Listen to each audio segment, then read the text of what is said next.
Yeah, I mean, we actually see this in our practice when kids come in, teenagers or even grade school kids, with back pain. And one of the first things that comes to mind is, what kind of backpack do you carry? How much do you carry in that backpack?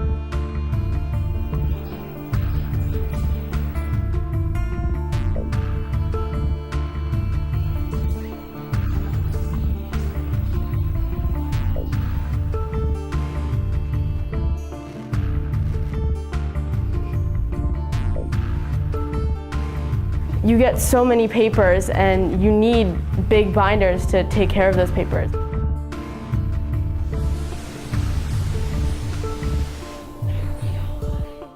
We're creatures of habit.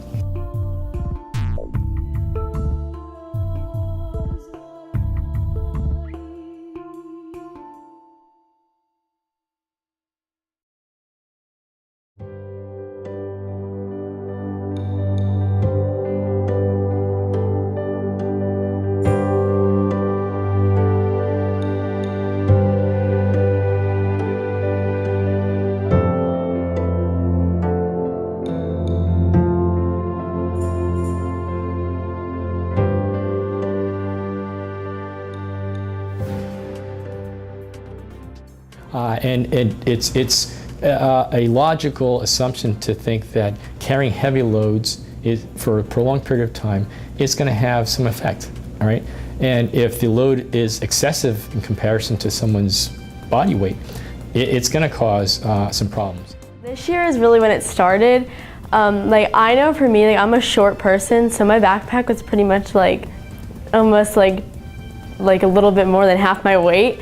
And so I always seem to sling my backpack over my right shoulder, and all my binders that I had in my backpack were causing a lot of weight, and so it was pulling at this muscle in my neck right here. So I strained it and it was really sore. When I moved my neck, it would crack and it would hurt. So I had to take my binders out of my backpack to help it stop. I mean, it still bothers me sometimes, but I had to reduce the weight to help my neck. My brother told me when I was about to go into the high school that the backpacks were going to get bigger. There was no way around it. I have classes all around the school, and so I don't have time to go to my locker. So I'm stuck having to lug around about 4 textbooks, 3 binders, and a laptop to every single class I go to. Well, I wake up every day around 6:15 in the morning, and my bus leaves at 6:45, and I have to walk to my bus stop. So that's a 15-minute walk having to lug my backpack around there in itself. While I'm on the bus, it's about 5 to 10 minutes, and then after that, I have to get off the bus. And it's, I'd say maybe a 45-second walk from the bus to my school. But then I have to keep my backpack with me throughout the day. It hurts a lot, and it's constantly slamming on my back over and over and over again. And on top of that, I have about a 15-minute walk to the bus every single day, there and back, obviously with a time strain. I have in here my laptop, my AP exam preparation book, my notebook, 4 binders for history, math, English, chemistry.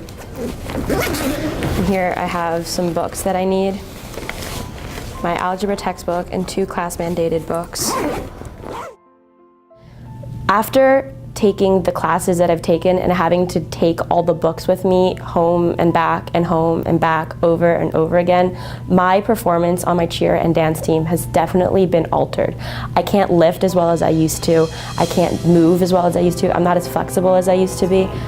School itself is obviously a metaphorical weight on my shoulders, and having to add on a physical weight on my shoulders does not help my stress and anxiety levels that I have. There are many solutions, I feel, that could be put to use. One of them could be installing cubbies in classrooms for students to leave their textbooks in. One of them could be investing in electronic devices for students. And another could be just giving us more time to get to our classes. I honestly wouldn't care if I've had a longer school day, if I had more time to get from my classes to my locker and back. I would stay here an extra 2 hours if necessary, because in the end of it all, those 2 hours are worth not having to sit in a wheelchair for the majority of my life when I get older.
Well, the recommendation that we present out there is that the backpack should carry no more than 10 to 15% of that person's body weight. So this is a normal posture for a lumbar spine. This is the lower back to lumbar spine. It's got a, looking from the side, natural C-shaped curve. When you lean forward, this is what happens, all right? Now, if you look at the spine here, these white areas are the bones, the vertebral bodies. In the back are these little bones that jut out where the muscle is attached to that help support and pull the back muscle, the spine backward. And in between are the discs. Okay, the discs cushion the bones, putting a lot more strain on the muscle in the back to keep, again, the back from tipping forward if you're leaning forward with the weight on. And that puts more workload on those muscles. And that's where I think the problem comes about. Just like if you're carrying a heavy weight in your arm, 50 pounds, and you're just told to hold it there, eventually your muscles are going to weaken, fatigue, and you're hurt. Well, imagine doing that every day, going to school and coming back, right? But instead of your arms, it's the muscles in your back that's doing that work. Long term, we don't know what it's going to do. Short term, we do know that people are going to have, kids are going to have pain, right? And you think about the Industrial Revolution and kids being put through sweatshops and working, and we're thinking that these are inhumane kind of conditions for somebody to work in. Well, essentially, these kids who are working just as hard carrying their backpacks as these kids who are lugging coal and so forth back in the industrial age.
Should carry no more than 10 to 15% of that person's body weight.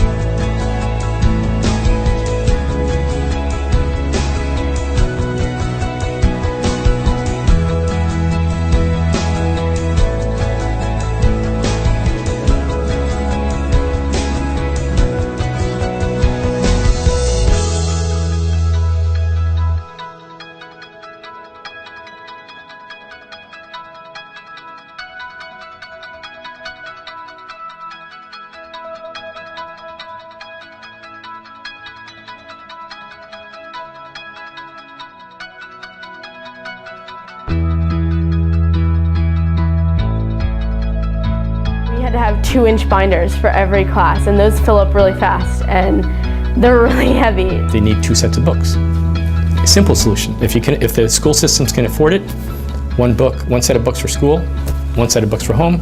They don't have to bring books back and forth. A rolling backpack. A backpack you don't have to carry. You pull behind you like a piece of luggage. As time goes on, we may not have books anymore. Everything may be electronic books and iPads, then that obviates the whole problem. If something's injuring my body and it's like hurting my health, I think that I need to change something. Like even if it's gonna make me feel a little bit more unorganized, it's better for my health.